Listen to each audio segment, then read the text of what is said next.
Ano nga ba ang wakwak? Sabi ng matatanda, isa itong nilalang na lumilipad sa gabi. Malapaniki, may pakpak na punit-punit, matulis ang kuko. Ang huni nito, tila hinahati ang hangin. At kapag lalo itong lumalakas, huwag ka nang lumingon. Ibig sabihin, nasa likod mo na siya. Araw-araw pa rin itong binabanggit sa mga baryo, lalo na sa Visayas at Mindoro. Ngunit bihira na ang nakakaalam kung saan ito nagsimula. Bihira ang nakakaalam ng unang wakwak. Ito ang alamat ng bato ng mga uwak. At ang kwentong ito ay nagsimula noong taong 1442 sa isang liblib na bahagi ng batuhan na Juan sa Mindoro. Panahon iyon ng mga albularyo at babaylan, bago pa dumating ang mga dayuhan, habang ang lupa'y binabantayan ng mga diwata at anito. Ngunit sa likod ng kabundukan at paanan ng mga batong bangin, may lihim na tagong kasaysayan. Isang kwentong binura ng takot at nilamon ng dilim. Si Dagaas ang babaylan ng batuhan.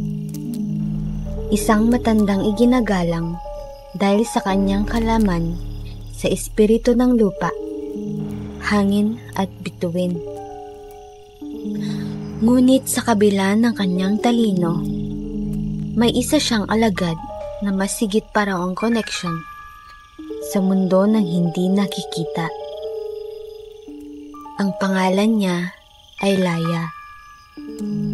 Isa siyang dalagang ulila, tahimik, ngunit laging kinakausap ang hangin.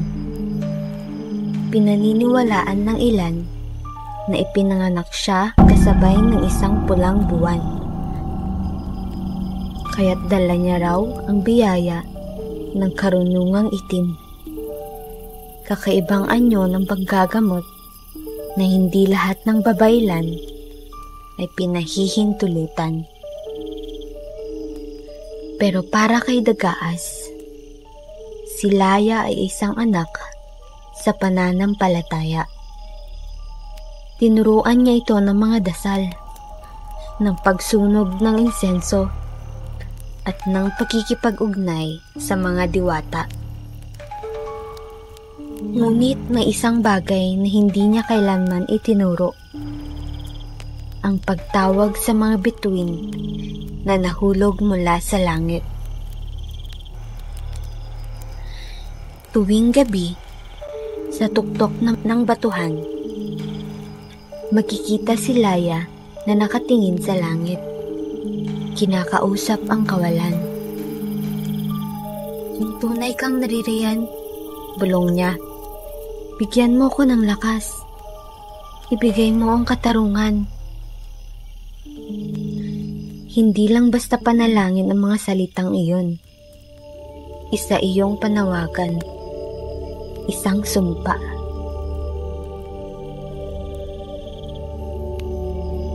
Noong 20 ng Nobyembre, may kakaibang nangyari sa Nahuan. Isang liwanag ang lumitaw sa kalangitan. Kulay itim na may pulang buntot. Tila isang nasusunog na buntala. Bumagsak ito sa gitna ng dagat. Ngunit ang alon ay tila lumuhod sa pagdating nito. Ang ingay ng pagsabog ay narinig hanggang kabilang pulo. Kinaumagahan, nagliparan ang mga uwak. Hindi 2, hindi 10, kundi daang-daang itim na ibon na pawang galing sa isang direksyon, sa bangin ng batuhan. Napansin ni Dagaas ang pagbabago. Lalong tumahimik si Laya. Lumalaylay ang kanyang mga mata at tila may kausap siyang hindi nakikita. Pero ang higit na ikinababahala ng matanda ay ang bato. Isang itim na bato na hugis puso ang natagpuan sa paanan ng bangin. Makintab, ngunit malamig na parang kamatayan. Ayon kay Laya, galing ito sa langit. Ito ang sagot. Ngunit sa sandaling hinawakan niya ito, ang mga kuko niya'y tila humaba. Ang anino niya'y lumaki. At sa gabi ring iyon, may isang lalaki mula sa baryo ang hindi na muling nakita. Ang lalaking iyon ay si Ginoo Datu Amang, ang anak ng pinuno ng batuhan. At siya rin ang taong minsang minahal ni Laya. At sa huli, itinaboy. Hindi kita pwedeng pakasalan, Laya. Ani Amang isang gabi. 1 taon bago bumagsak ang butuin. Isa kang babaylan. Mas mahalaga tagapamagitan ng espiritu kaysa maging asawa. Ngunit ang totoo, pinili ni Amang ang anak ng isang mayamang angkan sa kabilang pulo. Iyon ang gabi na huling umiyak si Laya bilang tao. At ito rin ang gabi kung kailan siya unang narinig na bumubulong habang kinakalabit ang kanyang palad. Kung hindi ako magiging babae sa mata ng tao, hayaan mong ako'y maging tiyosa ng gabi. Ilang araw matapos mawala si Amang, unti-unting nabalot ng kasawian ang batuhan. Una, namatay ang isang bagong panganak. Walang sugat, ngunit ang puso'y wala na. Sinundan ito ng isang mangingisda, tapos isang buntis. Laging sa gabi, laging walang ingay, laging nakabuka ang dibdib, walang puso, ngunit walang bakas ng pag-away. Ang mga uwak na hindi na umaalis, nasa bubong ng bahay, nasa puno, nasa mga bitak ng bato. At gabi-gabi, may naririnig na pagaspas ng mga pakpak sa ere. Ngunit wala kang makikitang lumilipad. Isang gabi, nagpatawag si Dagaas ng isang ritual upang hanapin ang dahilan ng sumpa. Sa gitna ng apoy at usok, may lumabas na imahe mula sa abo.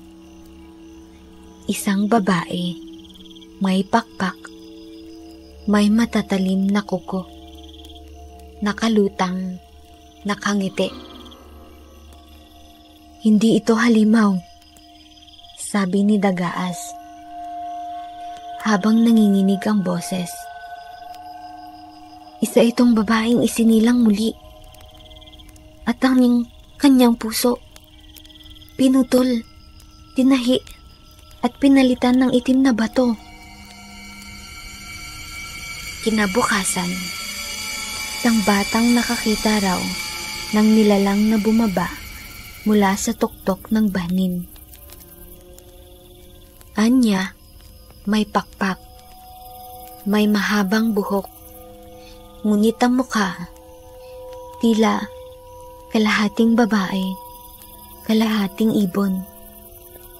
At mula sa kanyang dibdib ay may liwanag na itim, na tila linamon ang liwanag ng buwan. Ngunit bago pa man makapagtanong ang mga nakakatanda, nabulunan ng bata. Bumula ang kanyang bibig. At mula sa kanyang lalamunan, isang uwak ang lumabas, basang-basa sa dugo. Simula noon, ipinagbawal na ang pagbanggit sa pangalang Laya. At sa bawat gabing may buwan, sinasara ang lahat ng bintana. Sinisindihan ng mga insenso at iniilawan ng apoy ang mga bubong. Laban sa nilalang na may halakhak ng puso't paghihiganti. Pero sa tuktok ng batuhan, may isang kuweba na minsang sinasabing tahanan ng isang babae. Hanggang ngayon, walang lumalapit doon. Dahil kahit umaga, may uwak na nagbabantay. At minsan, kapag tahimik ang hangin, naririnig mo ang wakwak. Sa mga sumunod na buwan, pinilit ng mga tao ng batuhan na kalimutan si Laya o kung ano man ang nilalang na naging siya. Ngunit ang lupa ay hindi nakakalimot. Sa bawat hakbang ng gabi, sa bawat huni ng uwak sa madaling araw, tila ba may mga matang nakamasid, humihinga at nagbibilang ng mga puso. Nagpatuloy ang pagkawala. Hindi araw-araw, hindi rin tuwing gabi. Ngunit palaging may pattern. Laging may kasamang uwak. Laging may amoy na paso. At laging nawawala sa mismong gabi ng bagong buwan. Parang sinasadyang ipaalala na hindi ito aksidente. Isa itong pagpili. Isa itong pag-ani. Sa mga burol ng Mindoro, tinipon ni Dagaas ang mga natitirang babaylan mula sa iba't ibang baryo. Dumating ang isa mula sa Bulalakaw na may balat ng ahas sa braso. Isa mula sa Kalapan na may mga mata ng uwak na puti ang balintataw. Lahat sila'y umusal ng isang dasal na pangharang, panangga laban sa mga nilalang ng langit at impyerno. Ngunit sa gitna ng seremonya, biglang dumilim ang paligid, kahit tanghaling tapat.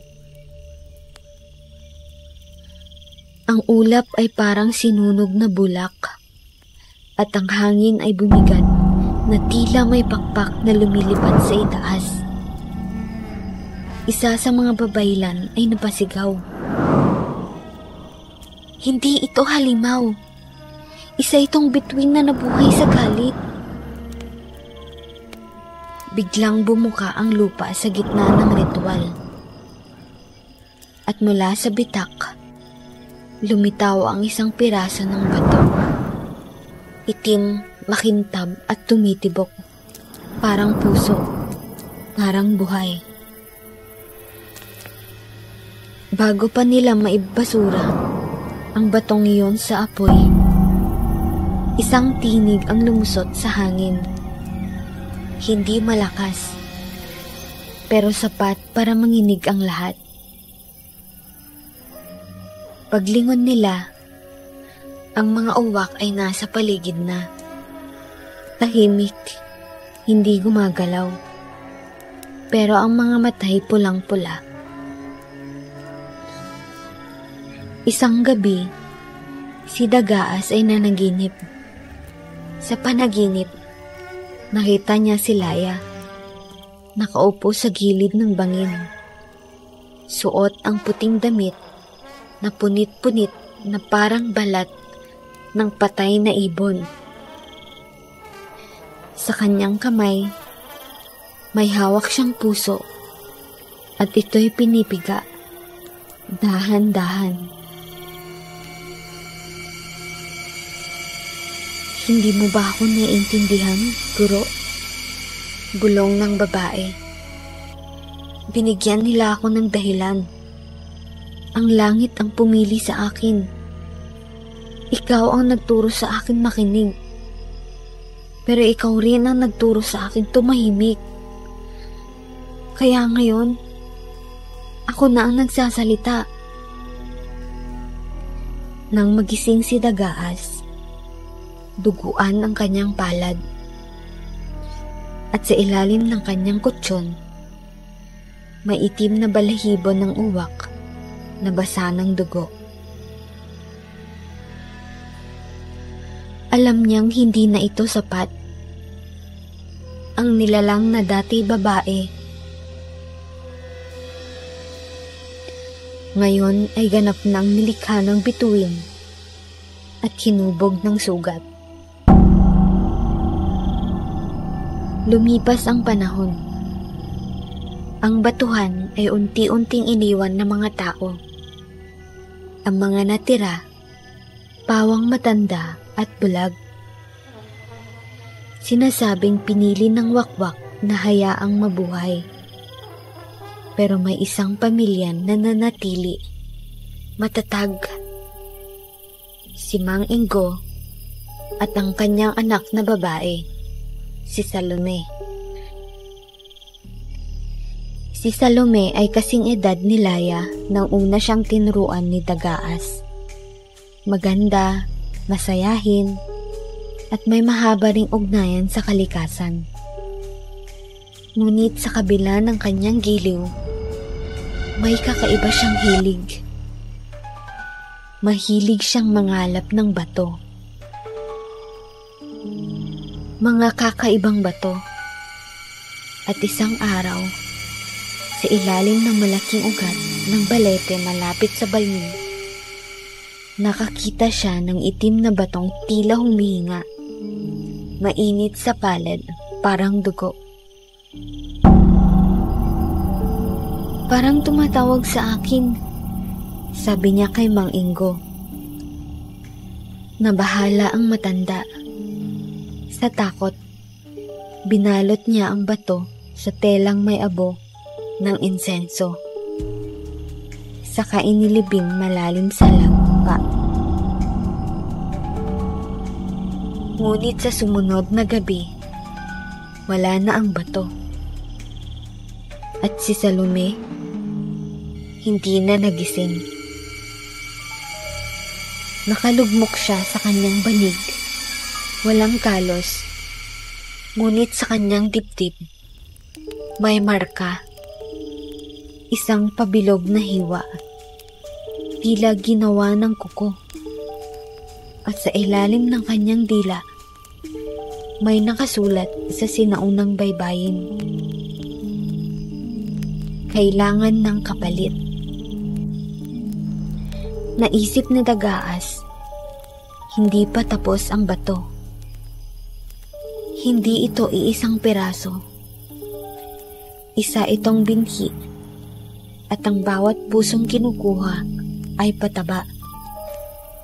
At habang patuloy itong lumalaganap, may isa lang paraan upang pigilan ito, ang bumalik sa simula.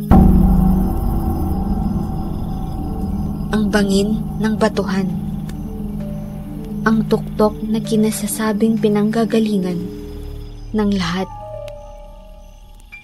Isang lugar na pinaniniwala ang tagpuan ng langit at impyerno, kung saan bumagsak ang bituin, kung saan nagsimula ang pag-iyak ng lupa. Bumalik si Dagaas sa batuhan, sa huling pagkakataon. Sa kanyang likod, Dala niya ang huling apoy mula sa ritual ng mga babaylan. At sa kanyang dibdib, isinulat niya ang 3 pangalan ng mga diwata ng liwanag gamit ang sariling dugo. Habang inaakyat niya ang bangin, sumalubong ang malamig na hangin at mga uwak na tila walang hanggan. Hindi sila umaatake. Tahimik silang lumilipad paikot sa kanya. Parang hinihintay ang seremonya. Pagdating niya sa tuktok, nandoon siya, ang nilalang, si Laya. Ngunit ang anyo niya'y malabo na sa alaala. Ang kanyang muka ay kalahating babae, kalahating ibong nakangisi. Ang kanyang mga pakpak ay mistulang gawa sa usok, at ang kanyang katawan ay lumulutang sa pagitan ng anyo at anino. "Guro," anya, "huli ka na. Hindi na ako isa. Marami na kami. Bawat pusong inani, naging bahagi ng katawan ko. Bawat galit, naging tinig ko.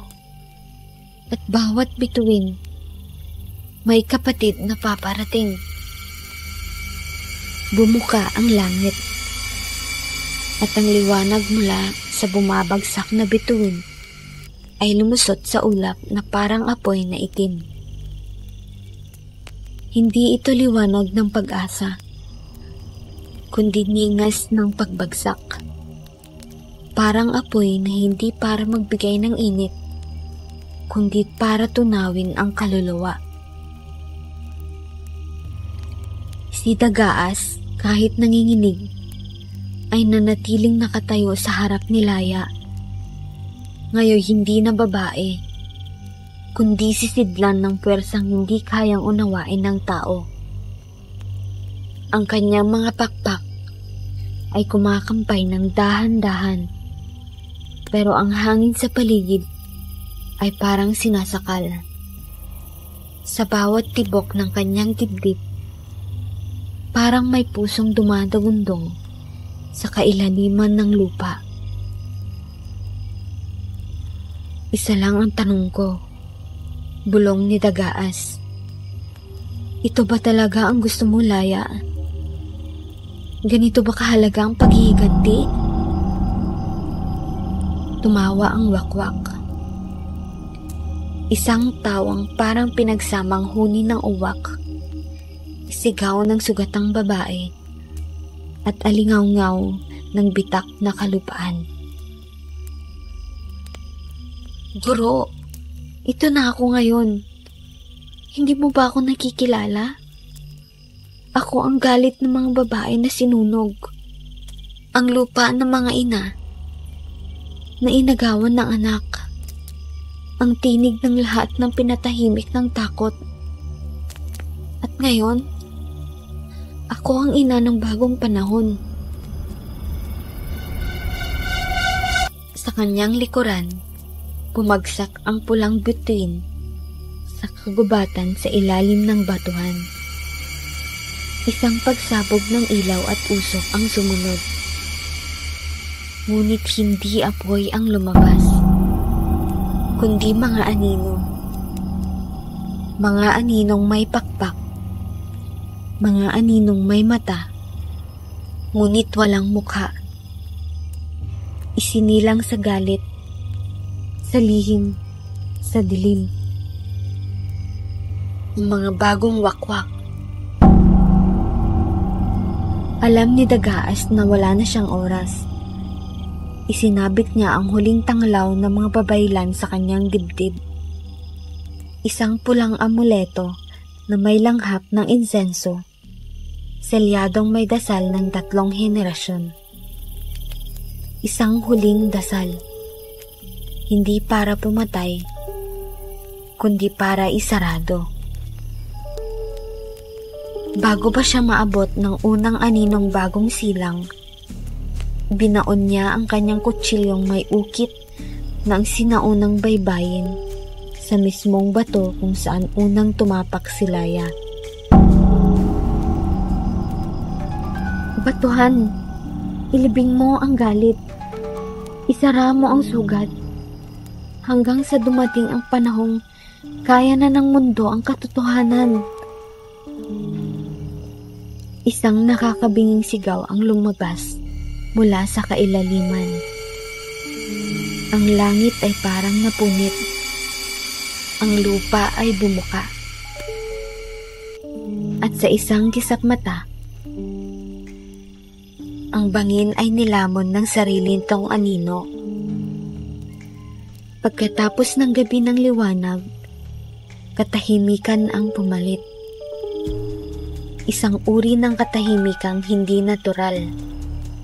Parang lahat ng tunog ay pinilit na manahimik. Wala nang uwak, wala nang huni, wala na ring bakas ng batuhan. Ngunit ang mga matatanda sa Mindoro ay may mga panaginip.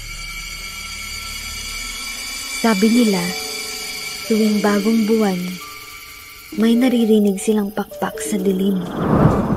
Hindi mabigat, hindi mabilis. Dahan-dahan lang. Parang lumilipad na walang gustong gambalain. At kung minsan, sa ilalim ng mga puno sa gubat, may makikitang balahibo. Itim, makintab, may dugo. At sa loob ng ilang bahay, may mga batang umiiyak sa gabi. Hindi nila alam kung bakit. Hindi nila matandaan kung ano ang napaginipan nila. Basta't may isang babaeng may pakpak na ngumiti sa kanila at sinabing, "Huwag kang matakot, anak. Darating din ang araw. Ikaw naman."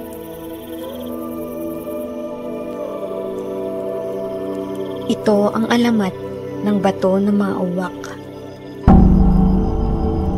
Tulad nga ng sabi ko sa inyo sa mga kwento ko, walang halimaw na pinanganak na halimaw.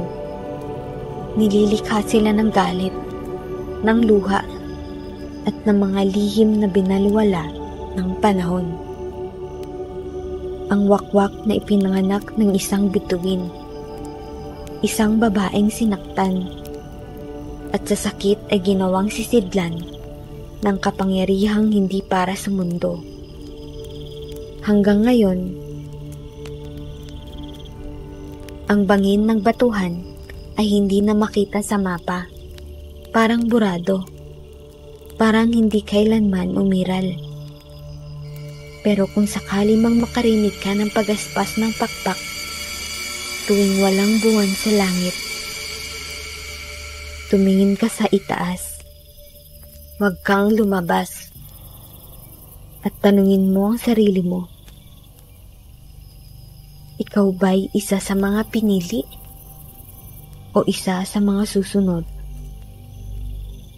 Ang mga alamat ay babala, at ang mga babala ay hindi lang kwento. Ito'y paalala. Kung nagustuhan mo ang alamat ng wakwak ng Mindoro at ang misteryong bumalot sa bato ng mga uwak, huwag kalimutang mag-subscribe. Nagbabahagi ako ng mga ganitong kwento 3 beses kada linggo. Lalo na yung mga kwentong galing sa madidilim na sulok ng ating kultura. Yung tipong kinakwento lang sa huni ng gabi, sa boses ng matatanda, o sa bulong ng hangin. Like, share, at comment kung gusto mong ituloy pa natin ang mas madidilim na bahagi ng ating mga alamat. At kung may alam kang kwento o sariling karanasan sa mga nilalang na hindi natin nakikita, i-comment mo lang. Baka yan na ang susunod nating ilalahad. Hanggang sa muli, bantayan mo ang langit at huwag kalimutang pakinggan ang huni ng mga uwak